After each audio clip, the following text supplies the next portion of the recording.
Eunice POV.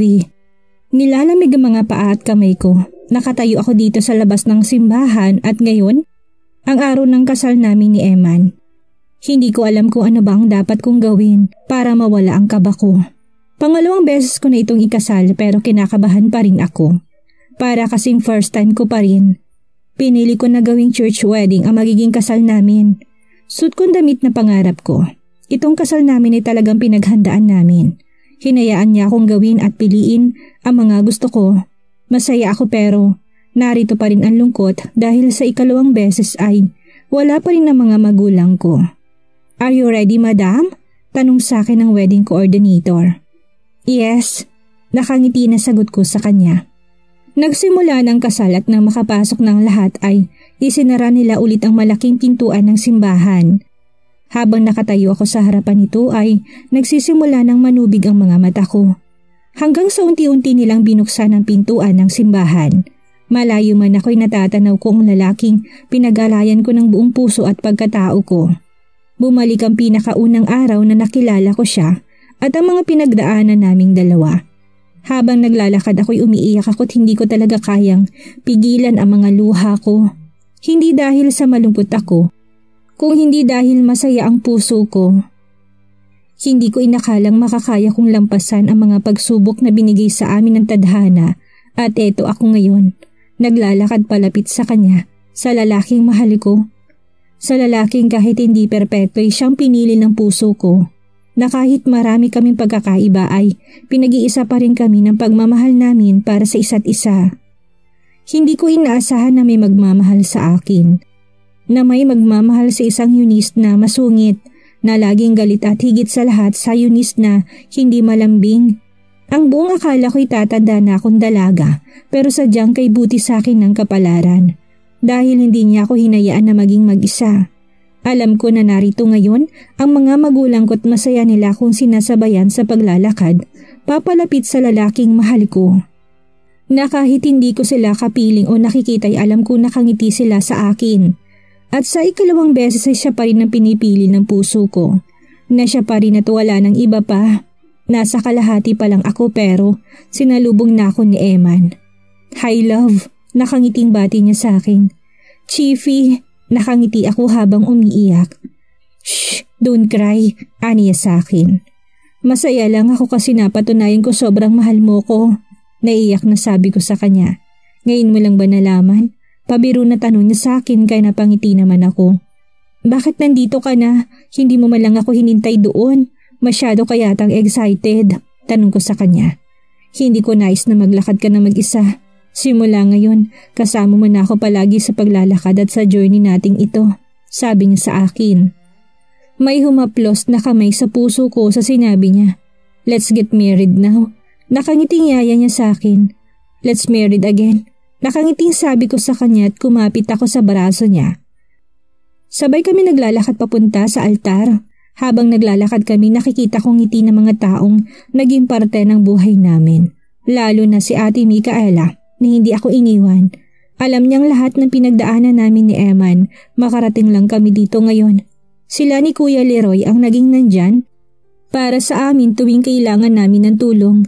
Kaya sobrang nagpapasalamat ako sa kanya. Sa lahat ng pagmamahal na binigay sa akin ni ate. Ang pagmamahal na walang hinihintay na kapalit. Nang makarating kami sa harapan ay inalalayan niya ako. Hawak niyang kamay ko habang nakikinig kami kay Father. Ang lahat ng kaba ko kanina ay biglang naglaho dahil alam kong ligtas ako. Dahil tuwing nasa tabi kong asawa ko ay safe ako. Nakatingin ako sa asawa ko habang sinusot niya sa daliri kong bago naming wedding ring. Nakita ko kung paano pumatak ang luha sa mga mata niya. I love you, love. Pabulong na sabi niya sa akin. I love you too. Mahina rin na sabi ko sa kanya habang nilalagay ko sa daliri niya ang singsing. Tuloy-tuloy lang ang seremonya hanggang sa dumako na kami sa pagbibigay ng vows. Hinayaan ko nang mauna si Eman dahil mas gusto niya na siya ang mauuna. He cleared his throat at may kinuha siyang maliit na papel sa bulsa niya. Tumingin siya sa akin na hilam ang mga mata. Love, isinulat ko na para hindi ko makalimutan ng iba. I can't remember kung ilang taon na bang nakaraan noong una kitang makita. Nasa 8 or 9 years old ka lang yata noon. Mabuti na lang at pinigay ko na sa yung bracelet ko. Sorry, alam ko na naghintay ka sa akin sa park. May emergency lang sa bahay noon pero pumunta ako kaya lang hindi na kita naabutan pa.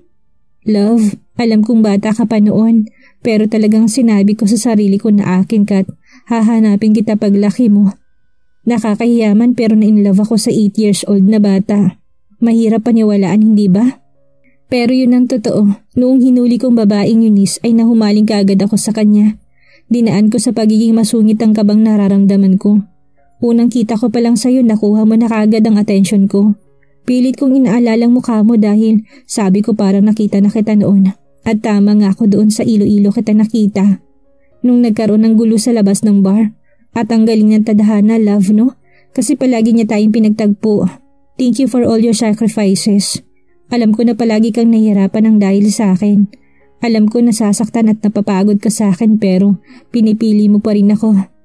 I'm sorry, love. Marami man ang nangyari sa atin pero isang hindi magbabago. Yun ay ang pagmamahal ko sa'yo na kahit kailan hindi magbabago. Nakalimutan man kita pero itong puso ko alam ko na hawak mo. Na alam kong ikaw ang nagmamay-ari nito. Mahal na mahal kita at hindi man perpekto ang pagsasama natin. At marami man akong pagkakamali. Sana'y hawakan mo pa rin ang kamay ko.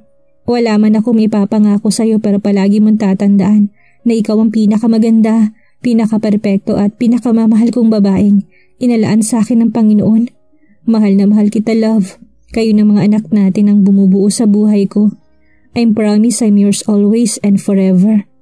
Naiyak ako sa mga sinabi niya kaya hindi ko alam kung kaya ko bang sabihin sa kanyang gusto kong sabihin. Pinunasan ko mga luha niya. Kahit na umiiyak siya pa rin ang pinakagwapo sa lahat ng lalaking nakilala ko. Chiefy, ang galing ng tadhana, hindi ba? Kasi tayong tinadhana niya sa isa't isa. Nasa sobrang dami ng tao sa mundo pero ikaw ang binigay niya sa akin. Ang galing pumana ni Cupido. Marami tayong hindi pagkakapareho, maraming pinagdaanan. Kung babalikan natin, mas marami pang dumating na problema kaysa naging masaya tayo. Pero dahil sa mga pagsubok na yon ay mas tumibay naman tayo. Naalala mo dati, tinanong mo ko, pwede mo ba akong itago na dyan sa puso mo? At sinagot kita na, nandito ka na nakatanim sa puso ko. Kaya itong puso ko tanging sa'yo lang talaga to, na kahit pa ulit-ulit itong nasasaktan ay ikaw pa rin ang pipiliin ito. Gusto ko lang sabihin sa'yo na wala akong pinagsisisihan sa lahat. Kasi natuto ako at naging mas matatag ako. Nakalimutan mo man ako ay hindi ako nawalan ng pag-asa ni isang araw ibabalik ka sa amin. Nababalik ang lalaking mahal na mahal ako. Sorry kung lagi akong umaalis tuwing pinagtatabuyan mo ko. Yun ay dahil mahal kita at dahil yun ang tingin kong makakabuti sa atin. Marami man ang dumating at kung sakaling bumitaw man ako ay palagi mong iisipin. Nahawakan ko ulit ang mga kamay mo. Mahal na mahal kita, Chiefy ko. Umiiyak na ako at hindi ko na alam kung ano pang pwede kong sabihin sa kanya. Ang mahalaga ay nasabi ko na mahal ko siya. Alam naman niya na pareho kami hindi magaling sa salita. Pagkatapos ng wedding vows ay pinagsaluhan namin ng isang halik na puno ng pagmamahal. Congratulations Mr. and Mrs. Borax! Sigaw ng mga bisita namin. I love you, love. Nakangiting sabi niya sa akin. I love you, Chiefy ko. Malambing na sabi ko sa kanya. After ng picture taking namin sa simbahan ay tumuloy kami sa reception. Walang paglagyan ng kasiyahan sa puso ko. Etong isa sa magagandang nangyari sa buhay ko. Sa ngayon ay masayang alaala ng iipunin namin. Si Eman ang regalo sa akin ng mga magulang ko. Siya ang ibinigay sa akin para makasama ko at para hindi na ako mag-isa pa. Ang buhay mag-asawa ay hindi laging masaya. Maraming kailangan pagdaanan. May masaya, malungkot at masakit. Palagi kang susubukin, ganun din sa pagsasama nyo. At kung dumating man ang araw na nais na ulit ni Eman na bumalik sa pagiging isang pulis ay hahayaan ko siya. I'm not his first love but it's okay dahil ako magiging habang buhay niya. Ako si Eunice Castillejo. Borax ang nag-iisang babae sa buhay ng isang masungit at gwapong pulis. Eman's POV. Dahil bumalik ng mga alaala ko, ay gusto ko ulit pakasalan ng asawa ko. Gusto kong gawin niya at piliin niya ang lahat ng gusto niya sa kasal namin. I want to give her the best wedding ever. Sa ikalawang pagkakataon ay ako ulit ang naging pinakamasayang lalaki. Kahit malayo pa siya sa akin ay naglakad ako para salubungin siya. Hindi ko nahayaang maglakad siya mag-isa. Mamahalin ko siya ng kagaya ng pagmamahal na ibinibigay niya sa akin. Naging maayos at masaya ang kasal naming dalawa. Enjoy your honeymoon. Kami nang bahala sa 2 bata, sabi sa akin ni Leroy. Thanks bro. Nakangiting pasasalamat ko sa kaibigan. Napakaswerte ko sa kaibigan ko dahil palagi siyang nandyan sa tabi ko para tulungan ako. Siya talagang karami ko sa lahat ng problema ko. Ngayon ay susulitin kong oras na kasama kong asawa ko. Inaayos ko na ang relasyon ko sa mga kapatid ko at hihintayin kong paglaya ni Kuya. Magalit man ako kay Kuya Albert pero hindi ko pa rin mababago ang katotohanan na magkapatid kami. At sino ba naman ako para hindi ko patawarin ng sarili kong kapatid? Chiefy, hindi ba masyado matagal ng 3 araw? Tanong sa akin ng asawa ko. Love, hindi naman at malapit lang naman tayo. Kung sakali may problema, pwede naman tayong umuwi kaagad. Sagot ko sa kanya. Hindi lang kasi ako sanay na iwan sila ng matagal. Aniya sa akin. I know love, pero it's our honeymoon. Kaya sana pagbigyan mo na ako. Saad ko sa kanya. I'm sorry po. Malambing na sabi niya sa akin. Papunta kami ngayon sa bundok kung saan kami dati pumunta. Memorable kasi sa amin ang lugar. At sinunod kong gusto niya na dito na lang. Ayaw niya sa ibang bansa kami pumunta. Wow, may bahay na dito? Actually, it's our house. Sabi ko sa kanya. Really? Nakangiti na tanong niya sa akin. Yes, love. Sagot ko sa kanya. Nirentahan mo ba to, no? Tanong niya sa akin na para bang hindi siya naniniwala sa sinabi ko kaninang bahay namin ito. No, love. It's our house. Baka magalit sa atin ang may-ari nitong bahay. Gusto ko na lang tumawa dahil ini-insist niya na hindi ito sa amin. Walang magagalit dahil sa atin to. Naisip ko na exclusive lang ito sa ating dalawa. Kapag alam mo na, nakangiting saad ko sa kanya. Thank you, Chiefy. Sobrang memorable talaga to sa akin. I love you, Chiefy ko. Malambing na sabi niya sa akin. Napangiti naman ako dahil sa wakas naniwala na siya. Mabilis ko naman siyang hinapit papalapit sa akin. I claim her lips. Simula nung nakilala ko siya, hanggang ngayon wala pa rin nagbabago sa halik niya. Siya pa rin ang pinakamasarap humalik at ang labi pa rin niya ang paborito ko. I love this woman so much at walang dahilan para hindi ko siya mahalin. Bumaba ang halik ko sa panga niya papunta sa leeg niya.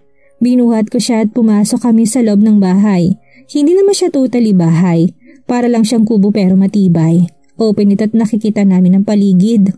Napangiti ako dahil may mga bituin at buwan ngayon sa langit na para bang nakikisama rin sa amin. You're only mine. Bulong ko sa tenga niya. Sa'yo lang ako, Chiefy. Shit.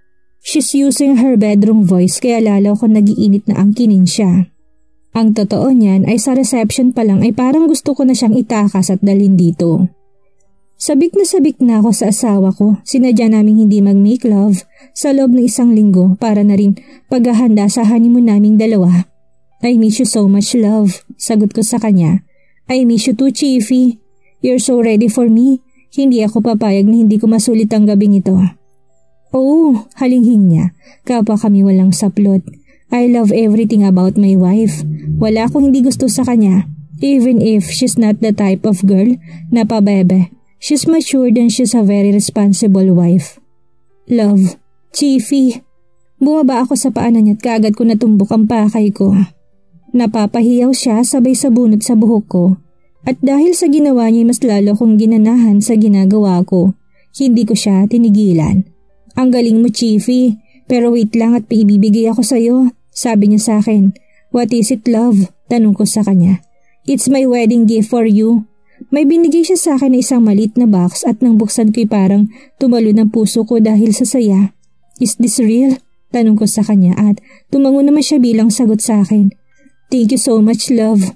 Oh my God, magiging daddy na ulit ako. Masayang bulalas ko. I love you so much, love. Masaya ako dahil magkakaroon na naman tayo ng bagong member sa family. Masayang sabi ko sa kanya. Ako rin po.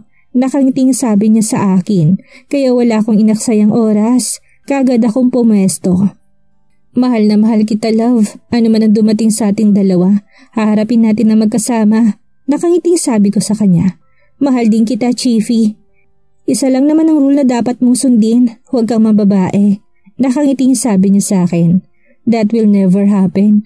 Confident na sagot ko sa kanya.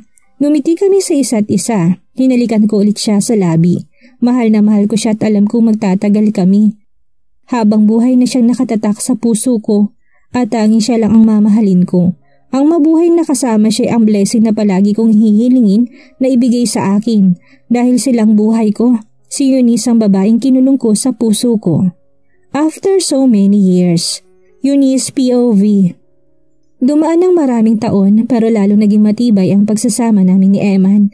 Biniyayaan kami ng 5 anak. Masaya ako dahil lumaking mababait at responsable ang mga anak ko. Bumalik na kami dito sa Maynila dahil si Eman nang namamahala sa negosyo nila. Namatay na kasi si Daddy at si Kuya Albert naman ay nagpakalayo-layo kasama si Eloise at ang anak nila. Masaya ako dahil kahit papani naging maayos ng relasyon ng magkapatid. Walang problema kay Eman pero kay Kuya ay meron dahil na rin siguro sa nahihiya siya sa kapatid niya. Araw ng linggo ngayon at gusto ko na tuwing araw na ito ay umuwi ang mga anak ko. Naging pulis si Judah at volleyball player naman si Julia. Habang ang 3 kong mga anak ay nag-aaral pa. Bawat pangarap nila ay sinusuportahan namin ni Eman. Noong una'y tutol ako kay Judah. Pero wala akong magawa dahil yun talaga ang gusto niya. Nag-ring ang phone ko kaya mabilis ko itong sinagot. Hello anak, nasa na kayo? Tanong ko kay Judah. Ma'am, I'm really sorry pero hindi po ako makakauwi ngayon. May mahalaga kasi akong trabaho ngayon. Babawi po ako next time. I'm sorry, ma'am. Hoy Judah, palabasin mo nga ako dito. Shut up, ang ingay mo. Maghintay ka dahil kausap ko pang mami ko. Naririnig ko na sabi ng anak ko. Anak, sino bang kasama mo? Tanong ko sa kanya.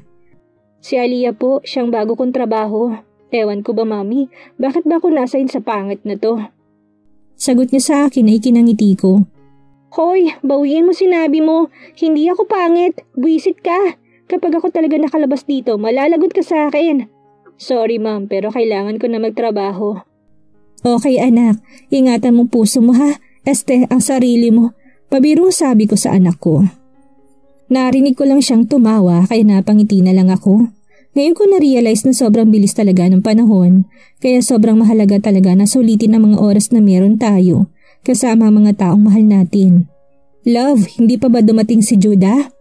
Tanong sa akin ng asawa ko habang pababa sa hagdanan namin. Hindi na siya sasama sa atin, may emergency daw siya sa trabaho, sagot ko sa asawa ko. Okay, tayo na lang muna ngayon. Let's go na. Nakagiting yaya niya sa akin na tinawakan niya ang kamay ko. Lumipas man ang panahon ay hindi nagbabagong pakikitungo sa akin ng asawa ko. Siya pa rin ang dating Emma na minahal ko at ngayon ay pupunta kami sa simbahan kasama mga anak namin. Magkakaibang paniniwala ng tao pero nabubuklod tayo ng dahil sa pagmamahal. Sa pagsasama namin ito ni Eman ay marami kami mga desisyon na ginawa pero hindi lahat ay tama. Pero kahit ganun masaya pa rin kami dahil may mga natututunan kami. Hindi nawawalang problema at nasa atin na kung paano natin ito haharapin. At tuwing tinatanong ako ng mga anak ko kung bakit paulit-ulit kong tinatanggap ang daddy nila. Tuwing naikakwento kong tungkol sa love story namin, isa lang palagi kong sagot sa kanila dahil mahal ko siya at dahil nakatatak na siya sa puso ko. Dito na po nagtatapos ang kwentong pag-ibig ni Eunice at Eman. Maraming salamat po sa lahat ng sumuporta at sumubaybay. Muling magkita-kita po tayo sa susunod pa nating istorya.